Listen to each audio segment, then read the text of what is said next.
As Assam prepares to celebrate the vibrant festival of Rongali Bihu, the traditional markets are bustling with activity. However, a noticeable shift has occurred in the sale of cultural staples such as the gamusa and Mekhela Chador, owing to the state's ongoing crackdown on powerloom products.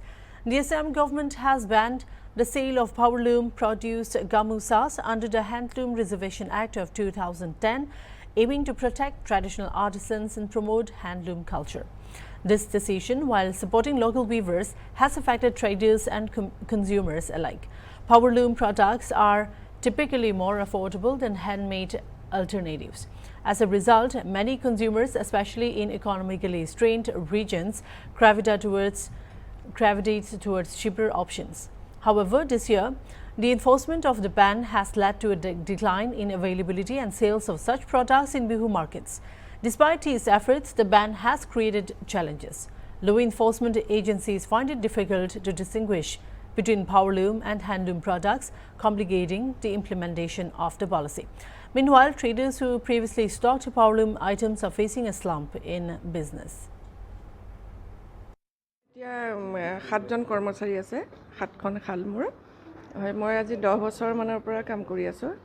কামখিনি মানে কৰি ভালেই লাগে, কিন্তু শিপিনীসকলৰ তেওঁলোকৰ এটা সংস্থাপন হয়। এতিয়া বিহুৰ সময়ত যথেষ্ট মানে টাৰ্গেট থাকে। প্ৰত্যেক অসমীয়া মহিলাসকলে মানে এযোৰ মেখেলা চাদৰ পিন্ধিবলৈ বিচাৰে, গতিকে সেইখিনি আমি দিবলৈ চেষ্টা কৰোঁ। চেলটো কম হৈছে, মানে হেণ্ডমেডৰ বস্তুটোৰ অলপ ধৰক প্ৰাইচটো বেছি মানে পাৱাৰলুমতকৈ, সেইটো এটা চাগে কাৰণ হ'ব পাৰে মই ভাবোঁ। নাই, মই কওঁ যে হেণ্ডমেডৰ বস্তুটোৰ এটা সুকীয়া এটা স্থান আছে। আমাৰ পাৱাৰলুমটো ত্যাগ কৰি পেলাই 2 পইচা বেছি দি হ'লেও হেণ্ডমেড বস্তুটো কিনক সকলোৱে। শিপিনীসকলো উপকৃত হ'ব, গাঁৱৰ দুখীয়া মহিলাসকল।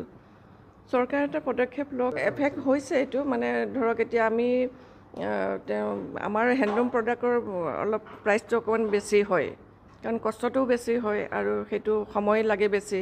পাৱাৰলুমত সময় কম লাগে, প্ৰডাকশ্যন বেছি হয়, গতিকে সেইটো তেওঁলোকে এটা মানে কম মূল্যত, আমাতকৈ কম মূল্যত তেখেতসকলে দিব পাৰে পাৱাৰলুমৰ বস্তুটো।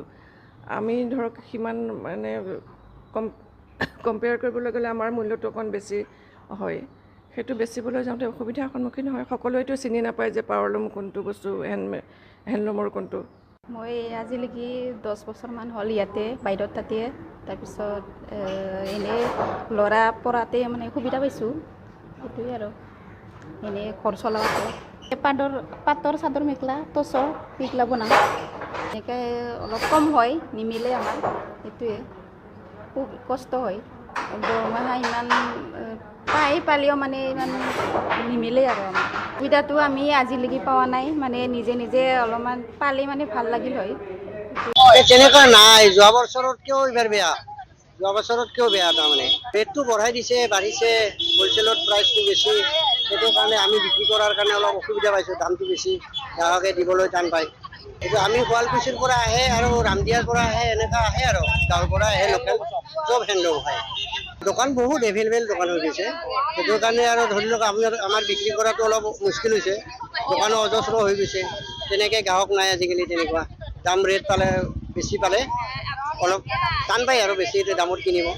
इस बार तो दाम बहुत ज़्यादा हो गया है, इसीलिए सब सामान का दाम मिलकर भी एक सामान की दाम होता है। तो सारा सामान का, रॉ सामान का जब दाम बढ़ेगा तो मेन सामान का तो दाम बढ़ेगा ही, ये तो होगा ही। और सामान कम है लेकिन डिमांड ज़्यादा है, इसलिए दाम थोड़ा ज़्यादा हो गया।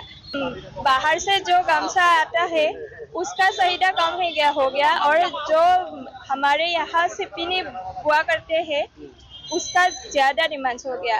उसके हिसाब से थोड़ा दाम इधर उधर हो गया।